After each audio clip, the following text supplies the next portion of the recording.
Okay, so now we have ultimately reached to the last diagram for the concave mirror. That is case 6. Object is between focus and pole. And this is the hero of the movie, you know. The ray diagram is as if it's the hero of all the cases, alright. So let's see now. Here I will keep the object between the focus and the pole. Why I'm calling it as a hero? It's going to give us a very different form of image.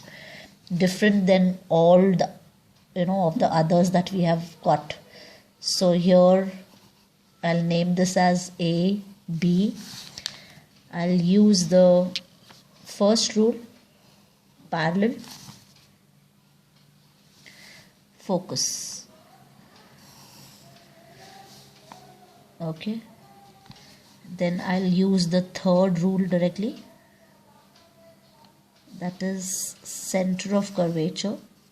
Center of curvature. So this is incident as well as reflected.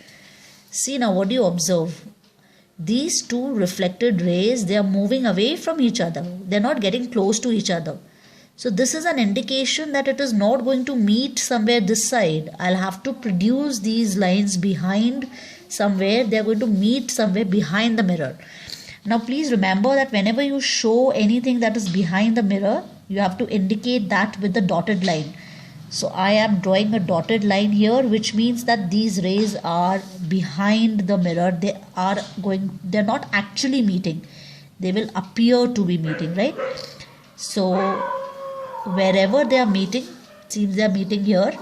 So I'll draw a straight line, and this is the image that I have got. The arrowhead is A. So for image, it will be A dash. For this point, it will be B dash.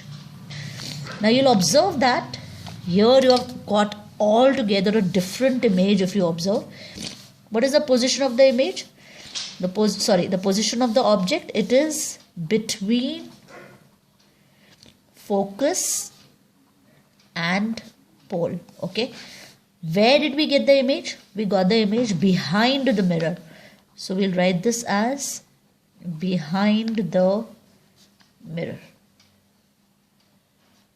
And how is the nature? Now the nature is going to be different. Why? Because we've got the image behind the mirror.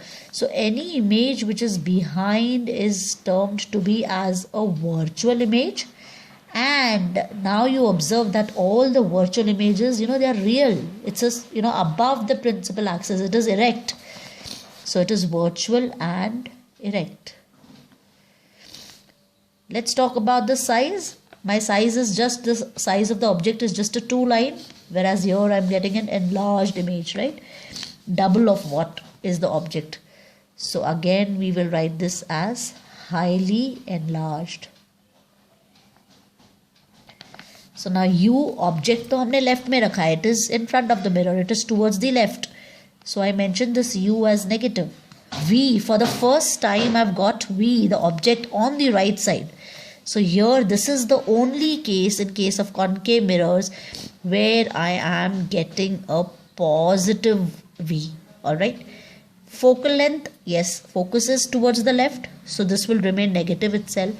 Height of image, for the first time again I've got it as positive because we've got a virtual image. So this is also something very different that I've got here. Height of object, as usual, it is always positive. Magnification, both of them, they are positive. So ultimately I'm going to get positive. Why I have got this as positive? Because I have got a virtual image here. Alright. So I hope you've understood this. You need to practice this. Alright. Thank you.